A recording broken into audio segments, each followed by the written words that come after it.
Hey everyone, I'm going to give you some quick directions on how to do a works cited page and how to do some citations. So here we are at EasyBib, which I think is a website that a lot of students use. So I just want to show you how to use it effectively because I find that a lot of kids take shortcuts and then they end up not having the right citation. So we're going to go to the Citations tab.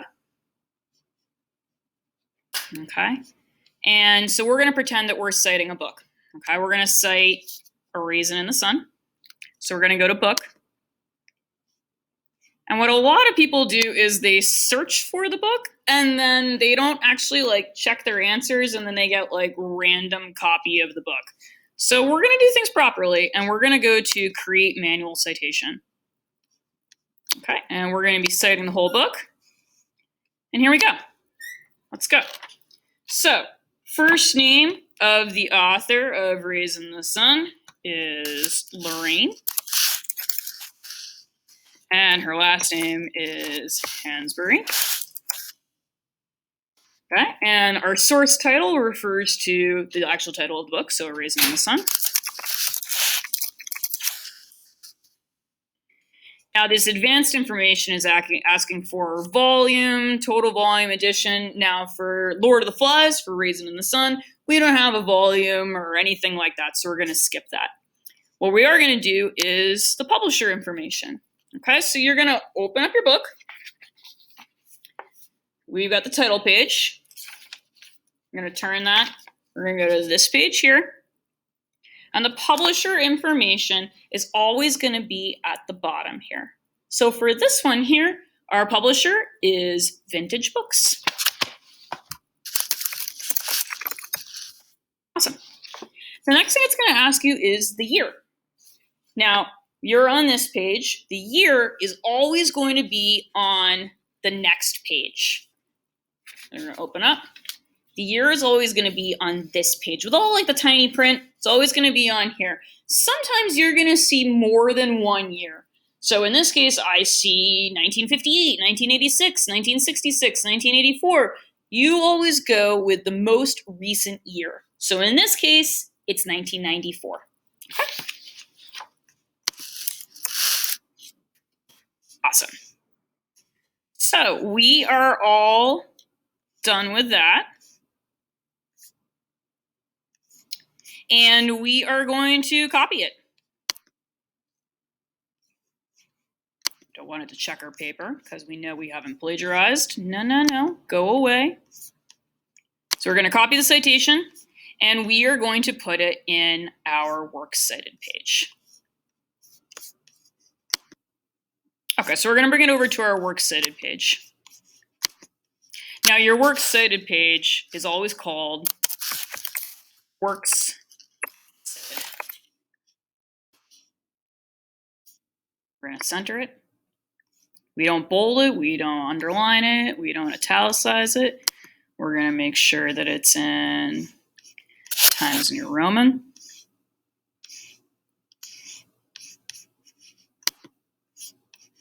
$12. We're going to copy in our new citation. And look at this. This is awesome. It's in Times New Roman 12 already for us. We're going to make sure that we justify it to the left. And there we go. Now, there are other types of citations that you're going to be doing. A lot of you are going to be using databases for your sources. So let's head on over to an article that I've already pulled. These databases are really cool because they've got the citations at the bottom. You want to be very careful though, because in the databases, they actually give you more information than we need. They always include a link.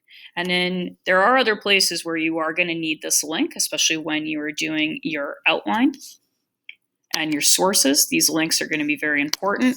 But for our citation page, we're just going to take all of this until we get to the link. And we're going to copy it. Bring it over to our works cited page.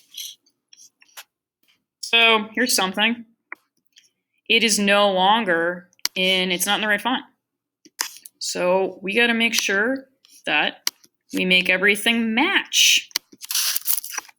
Okay. Oftentimes when you copy stuff from the web, the font color is different. So you got to make sure that it's black. You got to make sure that there's no tiny little subtle highlighting behind it.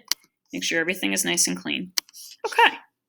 So your works cited page is always going to go in alphabetical order. In this case, we are in alpha order. That is awesome. The whole thing is going to be double spaced. And we're going to make sure that we don't have any extra spaces between the entries. So we're just going to mess around with that. Awesome. All nicely spaced. Now, we always do something that's called a hanging indent when we have our citations. So our Hansberry entry, A-OK. Our Wang entry, on the other hand, we need a hanging indent. There's no real intuitive way of doing this in Google Docs, but here's our workaround. You put your cursor at the end of the first line, and you hit Enter, and then you hit Tab. All right? And then we've got, basically, it's kind of like the tab on a file folder. And when you indent everything like this, what sticks out is the author's last names.